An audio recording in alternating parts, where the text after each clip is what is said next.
Então, e agora, se eu quiser implementar um sistema de gestão da qualidade de acordo com a ISO 9001, por onde é que eu começo? Quais são os passos que eu tenho que dar? O que eu gostava de fazer aqui hoje consigo era pegar um pouco nestas duas primeiras ações que têm a ver com a implementação propriamente dita, ou seja, com a parte da definição do sistema de gestão da qualidade e da sua implementação, e com a parte da auditoria e revisão do sistema. Estas duas são, de facto, aquilo que nós, enquanto gestores da qualidade, precisamos conhecer com total profundidade. Gestores, consultores, auditores, precisamos conhecê-la com total profundidade. As duas primeiras penso que não nos oferecem grandes dúvidas. Adquirir o conhecimento pode ser, por exemplo, através de formação, mas também através do acompanhamento e alguém que trabalhe na área.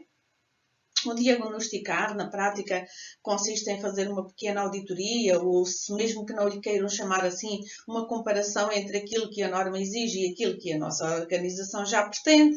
Por isso também penso que seja relativamente pacífico, embora deva dizer que é importante que isto seja feito por alguém que domina a norma, por alguém que domina a forma de implementar sistemas de gestão da qualidade, porque, caso contrário, podemos ficar com um diagnóstico que não seja minimamente realista, mas é só essa pequena nuance. E depois, os passos seguintes, como dizia, são definir, implementar, auditar e rever, e só depois disto é que o nosso sistema fica pronto para, de facto, nós podermos contactar um organismo certificador e propor-nos a obter uma certificação. Vamos então passar com algum detalhe o que é que podemos fazer para definir e implementar um sistema de gestão da qualidade. Como vocês já sabem, também já foi pedida aqui alguma atividade sobre a realização das vantagens da implementação da ISO 9001 e pedi este exercício essencialmente porque neste curso, à medida que for falando das diferentes fases da implementação de um sistema de gestão da qualidade, também vou falar das vantagens de cada um deles. De uma forma resumida, claro está, mas vou. Então, por onde é que nós vamos começar? É sempre a pergunta que se coloca, ou pelo menos para quem está a fazer isto pela primeira vez. Então, por onde é que vamos começar? E eu gostaria de vos dar a resposta certa. Gostaria, mas a resposta certa não existe. E, efetivamente, a sequência pode variar de situação para situação. Aliás, varia pelo menos em função do diagnóstico que nós realizarmos. Existem empresas que já fazem muito mais coisas do que outras e por isso pode haver aqui a necessidade de mudar a ordem ou até de saltar algumas das etapas porque está feito. De qualquer forma, eu vou falar-vos aqui um pouco da sequência que eu costumo seguir. E quase sempre assim. Porque mesmo que alguns dos passos já estejam cumpridos, eu gosto pelo menos de verificar se está tudo em consonância, para depois não termos aqui diferentes formas de abordar as coisas no mesmo sistema que torna-se um pouco confuso. E isso é tudo o que nós não queremos na implementação de um sistema de gestão da... Então, começando aqui pelas fases, a primeira de todas as fases que eu costumo definir, ou pelo menos observar se existe, e existindo qual é o seu conteúdo, na definição de um sistema de gestão da qualidade, é observar se está definida a visão, a missão, os valores, e sim, sei que provavelmente poderão dizer-me que isso não está dito assim de uma forma clara como uma exigência da 9001. Mais ou menos. Na verdade, nas cláusulas 5.1 e 5.2, e por acaso em mais algumas que até já falámos atrás, mas de qualquer forma, pelo menos nestas duas, é bem explícito que por exemplo, a política da qualidade deve estar em consonância com o propósito da organização. Ora, o propósito da organização muitas vezes está definido na própria missão. Aliás, a missão existe exatamente com essa finalidade, a finalidade de clarificar qual é a finalidade da existência de uma organização. bem como a visão existe com este objetivo claro de definir qual é o sonho de longo prazo para esta organização. Para onde é que nos dirigimos, como é que queremos ser reconhecidos. Bem como os valores são aquilo que suporta a base de comportamento que a nossa organização pretende ter em relação às pessoas, em relação aos clientes, em relação ao mercado. São os valores, são os princípios sobre os quais nós queremos reger a nossa atuação. Então isto obriga-nos, entre outras coisas, obriga-nos a refletir sobre estes 3 temas. E, por outro lado, clarifica não só a finalidade da existência, como, e penso que é essencialmente importante, os valores pelos quais a organização pretende reger o seu negócio. Que princípios pretende colocar na sua atuação no mercado. Concluída esta fase, a fase seguinte é a fase da determinação das questões internas e externas, das partes interessadas e dos seus requisitos. Bem, o que são isto de questões internas e externas?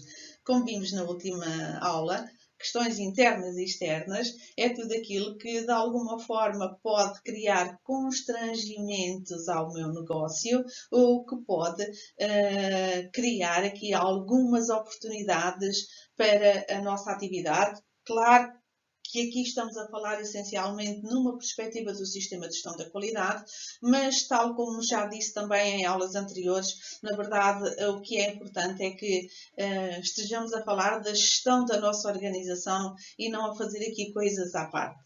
Então, é determinar o que é que me pode ajudar, o que é que me pode trazer algumas vantagens e o que é que pode, por outro lado, criar alguns constrangimentos ao nosso sistema de gestão da qualidade. E com quem, e também identificar com quem é que nós contamos para poder fazer isso, ou seja, as partes interessadas, e que requisitos é que estas partes interessadas têm em relação à nossa organização. Permite-nos, acima de tudo, conhecer bem os nossos pontos fortes e os nossos pontos fracos, quer internos, quer externos.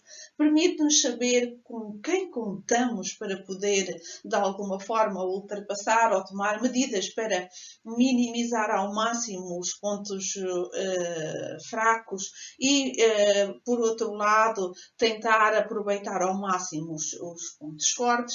E por isso é um ponto também importante. Isto permite-nos como que fazer um diagnóstico da nossa organização. E este diagnóstico também é aquele que me permite tomar algumas decisões, nomeadamente tentar identificar quais são as prioridades de atuação da nossa organização. Isto permite-nos definir os objetivos estratégicos e, de alguma forma, orientar toda a nossa estrutura nesse sentido, no sentido de atuar e de alocar os recursos àquilo que efetivamente é prioritário. Depois disso, temos condições, uma vez que eu já conheço a minha realidade, aquilo que é crítico para a minha organização ou não, então temos condições para definir qual é o âmbito e determinar quais são os processos que de alguma forma são necessários para implementar o meu sistema de gestão da qualidade para este âmbito. Por isso é que a determinação do âmbito é inicial à implementação de qualquer sistema de gestão da qualidade. Definir o âmbito é definir quais são os produtos e serviços que nós queremos que estejam abrangidos pelas regras, pelos requisitos da ISO 9001. Quais são os produtos ou serviços que nós queremos que cumpram os requisitos da ISO 9001. Há algumas regras para tomar esta decisão que estão previstas na 9001. Uma delas, por exemplo, é que isto não pode, ou dito de outra forma, esta minha escolha deve ter em conta o que é que as minhas partes interessadas esperam de mim, por exemplo, quais são os requisitos que elas têm em relação a nós, mas isso, enfim, como não podemos detalhar aqui todas as cláusulas, ou não é este o objetivo, deixamos para um outro momento. Então, esta clarificação, quer do âmbito, quer depois da determinação dos processos, vai nos permitir criar uma estrutura para o nosso sistema de gestão da qualidade. Não estamos a falar ainda aqui do detalhe de cada um dos processos, estamos a falar da estrutura geral dos meus processos. Quais são os processos que suportam o meu sistema de gestão da qualidade e como é que eles interagem entre si, qual é a sua sequência e qual é a sua interação. Definido isto e definindo também os responsáveis para cada processo, de alguma forma nós criamos aqui uma equipa que é desejável que possa passar a trabalhar com o gestor da qualidade. No meu entendimento, e é o meu, faz todo o sentido do mundo que sejam os gestores do processo a caracterizar o seu próprio processo, incluindo a definição de indicadores, a definir com as pessoas que entender mais adequado da sua equipa, a definir os procedimentos, as instruções, tudo aquilo, todas as regras, todas as orientações que entender necessárias para assegurar que o seu processo atinge os objetivos pretendidos. É isto que é essencial que o dono do processo nos possa ajudar a fazer. Claro que às vezes há quem nos diga que sim, mas não é o gestor da qualidade que deve fazer isso. Enfim, diria que não há uma resposta certa também para esta pergunta. Efetivamente não há. No meu entendimento faz sentido que sejam os gestores do processo. E porquê? Bom, porque quem é que melhor sabe qual é a melhor forma para prospectar o mercado que a pessoa que é responsável pela área comercial? Ou independentemente agora do nome que tem, mas quem é que melhor sabe como é que se prospecta mercado do que a pessoa que é responsável pela equipa de pessoas que faz isso? Ou talvez até com a ajuda de algumas dessas pessoas. Quem é que melhor sabe como é que se realizam as atividades dos recursos humanos e quais são os objetivos que querem concretizar em cada ano no processo de recursos humanos? Então, a mim faz-me todo o sentido do mundo que sejam os responsáveis do processo a ajudar a criar todas as orientações e depois a implementá-las e a melhorá-las a cada dia. Mas para isso é importante que a qualidade faça um trabalho prévio que é essencial, que é a criação do sistema documental. O que é a criação do sistema documental? É definir a forma de realizar procedimentos, de fazer procedimentos, instruções, manuais. Dito de outra forma, é definir a forma de organizar a nossa informação documentada, de criar, de atualizar, até de definir onde é que podemos encontrar depois dela ter sido preenchida, dela ter sido usada, onde é que eu encontro as evidências. Então, toda esta parte da definição do sistema documental é algo que faz sentido ser definido pela qualidade. Normalmente, ao dia de hoje, com o apoio de alguém da informática, porque já estamos numa era em que quase não faz sentido ter papel. Estou a dizer quase de propósito, as organizações são diferentes e se calhar em algumas até poderá fazer. Mas, como dizia, é um trabalho importante também a ser feito numa fase inicial. Porquê? Porque é isto que me vai orientar toda a minha estrutura para criar a documentação com os mesmos modelos, a mesma estrutura. Então isso é importante, senão depois cada um vai criando documentação a bolso e às tantas temos dificuldade de entendermos. E claro, já agora também para partilhar aqui convosco, às vezes existem pessoas que nos dizem, bem, mas a documentação isso é pouco relevante, cada vez é menos porque a norma não exige. Bem, efetivamente a norma cada vez menos exige que existam procedimentos documentados. Mas eu preciso continuar a ter a evidência de que fiz as coisas. E, por isso, preciso continuar a ter alguma informação documentada. Aqui, às vezes, o equívoco é que informação documentada não são somente folhas. Não é somente a parte física da informação documentada. Aliás, hoje em dia, uma boa parte das empresas, toda a informação documentada está em suporte digital. Em software, em ficheiros de qualquer tipo de software, o que seja. O importante aqui é que, de facto, possamos criar uma estrutura e uma forma de criar a documentação para que todos possamos estar em sintonia. Então, o que mais Bom, depois disso, o ponto seguinte é a definição da política da qualidade. É uma responsabilidade da gestão de topo e é aquilo que nos define quais são os compromissos que nós queremos assumir com este objetivo, não só de melhorar sistematicamente o sistema, mas também de deixar o nosso cliente cada vez mais satisfeito. Pretende, de alguma forma, clarificar aqui alguns compromissos. Também podemos aproveitar este momento ou esta fase para, antes de começarmos a ir muito para o terreno, para definir ou para desdobrar os objetivos estratégicos já em objetivos operacionais e estes nas suas respectivas ações. De alguma forma, é pegar nas minhas prioridades de atuação, nos objetivos que eu já defini como sendo prioritários e estratégicos para este período temporal e desdobrá-los por objetivos mais operacionais. Eu normalmente faço isto por processo, porque tenho este hábito de acreditar que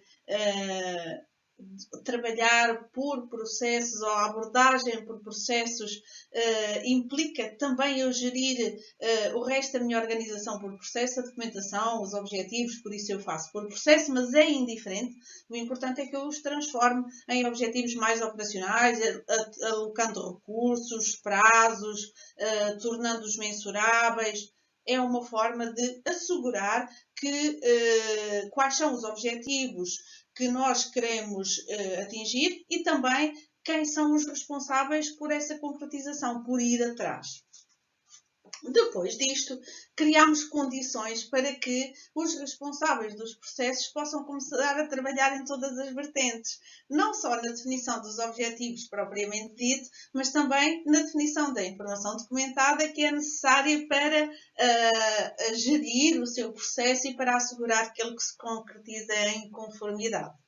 Claro que quero talvez aqui clarificar que informação documentada pode ser físico ou digital, não tenho que estar a criar papéis, e também que o objetivo da informação documentada é não só assegurar a comunicação entre as diferentes pessoas, entre as diferentes funções, entre as diferentes áreas, mas atenção que um documento é informação.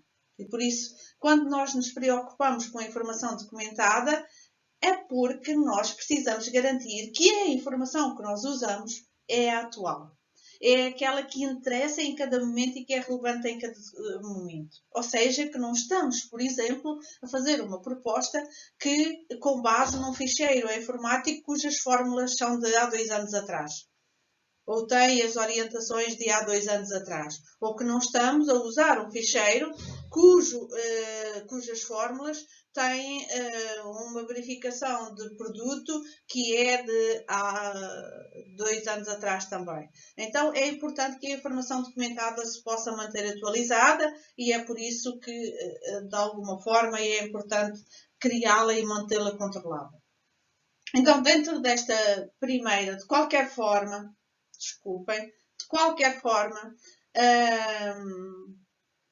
como dizia, quando se diz criar regras, essas regras podem não ser documentadas, ou seja, eu posso criar regras, posso criar um procedimento, especificar a forma de fazer algo, sem que tenha que escrever, sem que tenha informação documentada. Eu não sou obrigada a ter procedimento para tudo. Cabe às organizações decidir isso. Então, dentro desta criação de informação documentada e ou regras, uma das primeiras fases é definir ou fazer a caracterização do processo. Então, cada dono do processo, cada responsável do processo, pode começar por fazer a caracterização do processo. Dito de outra forma, o que é que isto quer dizer? Definir as entradas do processo, que condições é que eu preciso para poder levar este processo a cabo, para o poder concretizar. Definir as saídas, que resultados é que eu espero. Definir a sequência, qual é a sequência pela qual se realiza este processo e também com quem é que ele interage. Definir que recursos precisa utilizar, que indicadores vai usar para o monitorizar, quais são as ações que vai implementar para tratar os riscos e as oportunidades associadas a este processo. Enfim, esta caracterização permite-nos, entre outras coisas, clarificar não só como queremos fazer as coisas, mas também assegurar que eu tenho a capacidade de monitorizar o processo e introduzir melhorias sempre que necessário. Nesta mesma linha de ideias, o passo seguinte é definir todas as metodologias e toda a informação documentada associada ao processo. Procedimentos, instruções, formulários. Então, toda esta informação documentada pode ser definida, na minha opinião até deve, pelo gestor do processo, em conjunto com o responsável da qualidade, verdade, mas quem melhor para dizer como se faz a manutenção que o responsável da manutenção? Quem melhor para dizer como se fazem as compras que o responsável de compras? Então, de facto, a participação do dono do processo é muito importante aqui. E é importante definir as metodologias que a organização decida documentar e também aquelas que a organização decida não documentar, mas que são necessárias para o funcionamento do seu sistema de gestão da qualidade. Esta é uma fase de implementação bastante longa, essencialmente porque precisamos definir estas regras para todos os processos, implementá-las, confirmar que estão bem implementadas e que funcionam, que atingem os resultados pretendidos. E por isso, esta fase muitas vezes começa a implementar-se em simultâneo com a seguinte e última, que é, à medida que vamos definindo as metodologias, devemos observar para testar, para termos a certeza que efetivamente as coisas funcionam e estão implementadas. Podemos fazer isso numa primeira fase simplesmente observando e acompanhando e mais tarde através da implementação do programa de auditorias interna, que também é algo obrigatório e que por isso podemos usar aqui como uma excelente ferramenta para verificar se o nosso sistema efetivamente está implementado e mantido e se está a atingir os resultados pretendidos. Então, quando nós percebemos que o nosso sistema efetivamente está implementado e mantido em todas as suas fases, incluindo a auditoria interna e a revisão pela gestão, podemos, para além de introduzir as melhorias que daí decorrem, então propor-nos a certificação e tentar obter aqui algum retorno sobre a implementação do sistema. Claro que o retorno nós já o obtivemos porque a implementação só por si vai criando retorno positivo, mas como dizia também em algumas aulas anteriores, agora podemos ir buscar a cereja sobre o topo do bolo. Podemos ter algo mais. Então, se o quisermos fazer, este é o momento.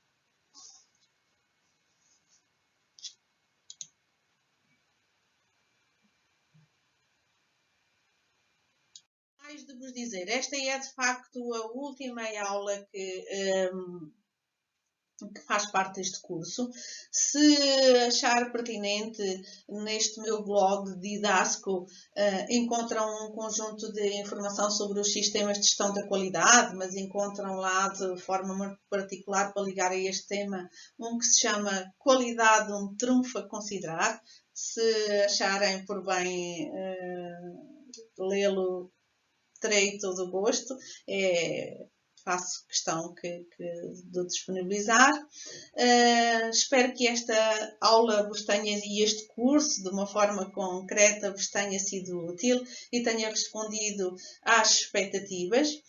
Penso que se fez este curso é porque para si este tema é inicial e espero também ter-lhe despertado aí o interesse para poder fazer outros. Como referi, eu decidi, em vez de fazer um curso completo, fazer vários cursos sobre as diferentes fases da implementação do sistema de gestão da qualidade, porque isso permite-nos olhar qual é aquele que eu tenho necessidade e fazer só esse. Em vez de estar aqui a frequentar um curso completo, podem fazer simplesmente aquele que vos faz mais sentido e para o qual que entendem ou identificam que precisam de fazer. Desejo-vos o melhor do mundo, foi um prazer estar por aqui e estou certa que nos vemos por aí. Até breve!